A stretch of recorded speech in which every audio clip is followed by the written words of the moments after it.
Last September, a comedian broke the internet, not with a joke, but with a warning. This was the shot heard round the world. Katt Williams on his Instagram stories sharing a digital ghost, a mashup of Puff Daddy's mugshot and a fictional gangster. The caption was a prophecy. The fact that before I go in there, she has a conversation about, okay, now. Diddy about to snitch on everybody, and the internet erupted. Fans in comment sections, on timelines and group chats all whispered the same terrifying truth. If anyone would flip to save himself, it would be Diddy. But this wasn't a one-off joke. This was a key turning a lock that had been sealed for decades. To understand what's happening now, you have to rewind the tape.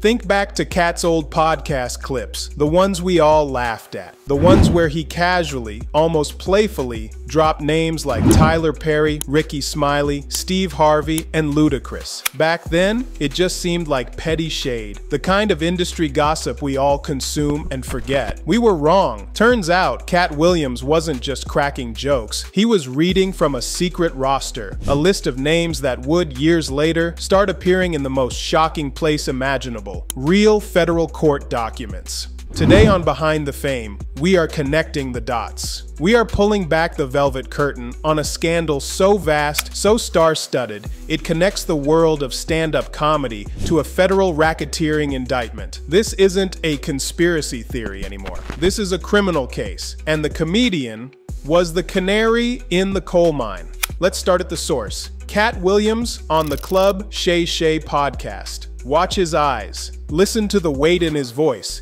This isn't a man doing a bit. This is a man revealing his method. I was trying to do something there that hadn't been done. I thought that I had figured out the algorithm mathematically, and I thought that I could show that.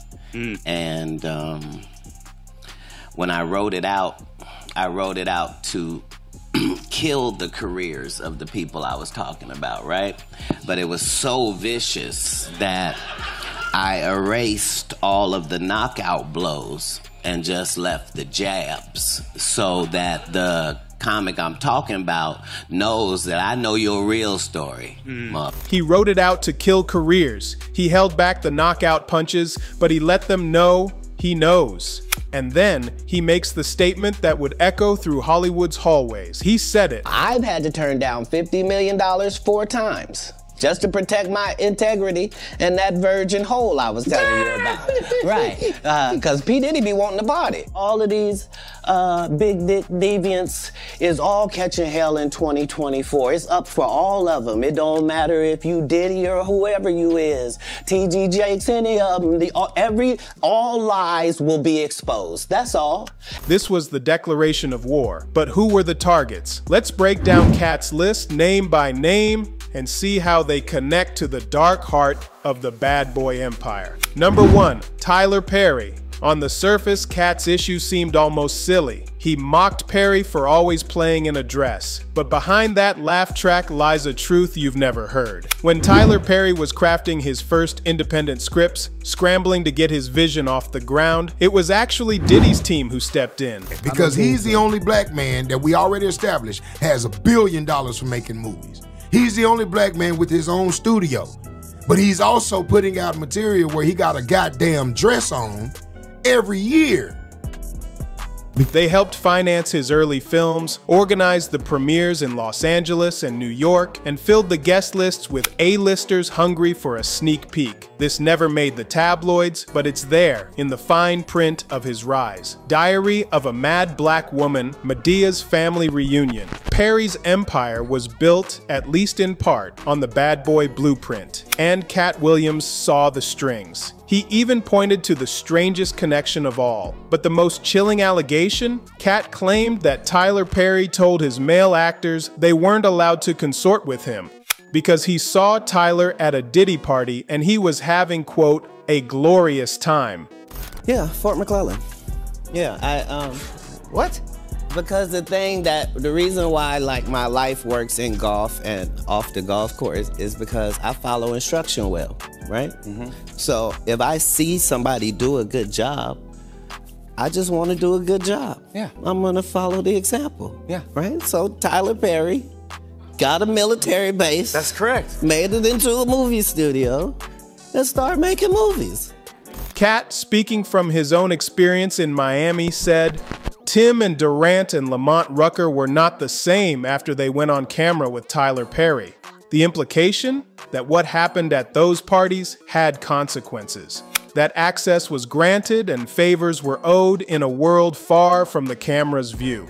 All right, before we get to the next name on this shocking list, I need to ask you something. What do you think is the most disturbing connection so far? Is it Tyler Perry's alleged early financing, the change in those actors? Let me know in the comments below. And if you're just joining us, you need to be subscribed to Behind the Fame with the bell icon turned on. What we're uncovering here is a story that is evolving by the day, and you will not want to miss what comes next. Katt's jokes about Ricky Smiley always had a sharp personal edge. He accused him of stealing a role, of being an industry plant, and then he dropped the contractual bomb. But again, the punchline was a placeholder for something much darker. According to the narrative Katt was building, Ricky Smiley quietly learned the game at Diddy's private Atlanta parties. These weren't your typical open invite events. They were exclusive, carefully curated nights with every single guest pass personally approved by Puff's inner circle. Ricky Smiley made it onto that list. From there, he worked his way into radio deals and eventually landed his own hit TV show. Katt's joke that Smiley only shines in a dress points to something deeper. The idea that his path to stardom started under the bad boy roof long before he ever grabbed a mic. It was a path, Katt alleged, that required a certain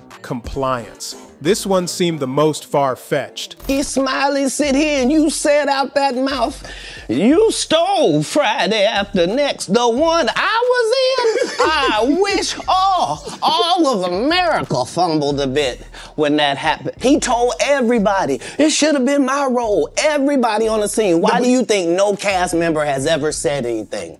How could a beloved mega church pastor be tied to this? Katt mentioned Jakes in passing, naming him among the big dick deviants soon to be exposed. But then you look closer. T.D. Jakes once preached at a gospel concert sponsored by Diddy's team. The event looked less like a solemn service and more like a record release. Flashing cameras, velvet ropes, press walls. The crowd was filled with music execs, influencers, and insiders, all handpicked by the bad boy PR machine. Katt was echoing a darker rumor, one that alleged Jakes was an enthusiastic participant in the very lifestyle Diddy was accused of trafficking in. He even joked about the physical risks, saying, "What happens when he pops something loose?" It sounded insane at the time. Let's get So yeah, off T.D. Jakes is on that list. on that list. And you know, Katt Williams, I don't know if he's a Christian or not. I don't think he is. His mouth would say maybe he's maybe has faith, but he's bearing fruits of repentance. But that podcast got well over millions and millions of views because he just blasted the industry. And basically the whole thing is your career's here.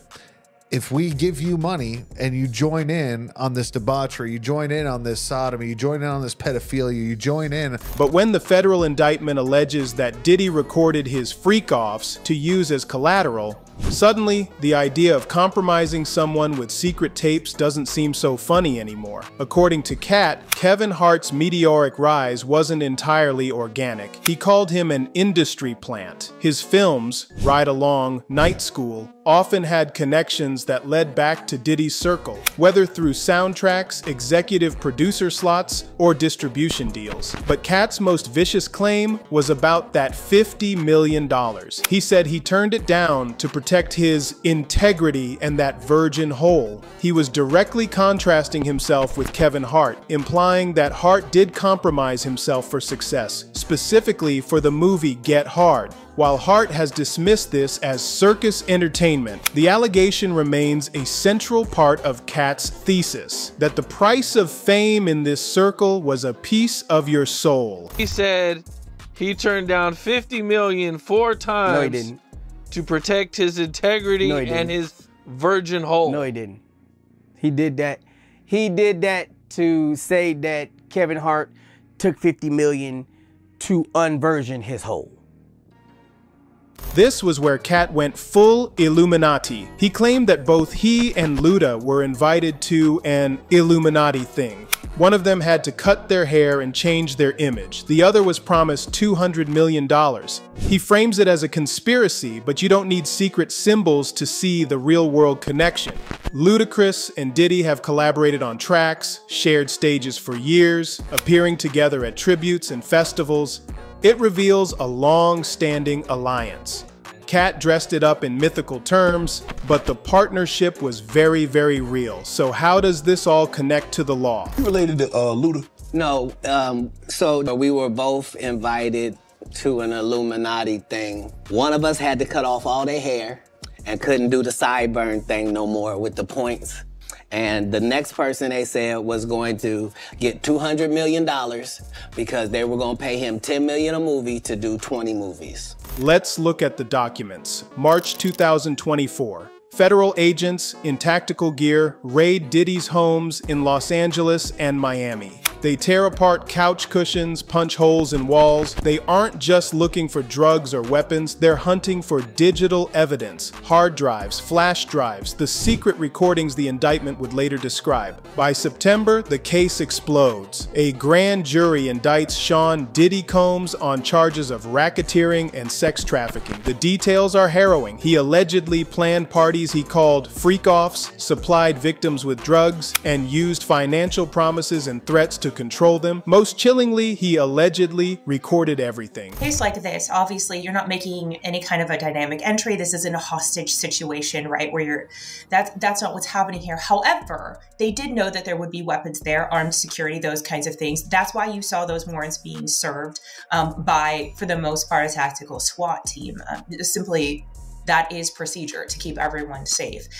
He used those tapes as collateral, as blackmail. Then came the names. Sean Jay-Z Carter, accused in a civil suit of raping a 13-year-old girl alongside Diddy after the 2000 MTV VMAs. Diddy's own son, Justin Combs, allegedly named in the investigation for helping organize parties with underage girls. Aaron Hall, named in a lawsuit describing violent assaults. Rapper Jay-Z's been accused of raping a 13-year-old girl in 2000, allegedly along with Sean Diddy Combs. Our US correspondent Martha Kellner has the latest from Los Angeles. Universal Music CEO Lucian Grange and Interscope co-founder Jimmy Iovine, briefly named in connection with knowledge of events. And the witness, former Bad Boy artist Keena Harper, who described Diddy's violence against Cassie. After the lawsuit was filed, Diddy allegedly bombarded her with over 50 calls in a single day, a desperate attempt to sway her testimony. The parallels are undeniable. When Katt Williams sat down and listed the celebrities tied to Diddy, his list was a near-perfect mirror of the names buried in those court filings. This is no longer about comedy, it's about evidence. The industry that dismissed Katt Williams as crazy, as a drug addict, is now watching in stunned silence as his jokes become the foundation of a federal case. He wasn't just telling the truth, he was giving us a roadmap. He spoke of hidden cameras, of rooms where you could see people engaged in various sex acts, of a system where your career went from here to here if you played along. He claimed Diddy was the thug working on behalf of powerful men like Grange. He said the tapes were the ultimate tool of silence. And now,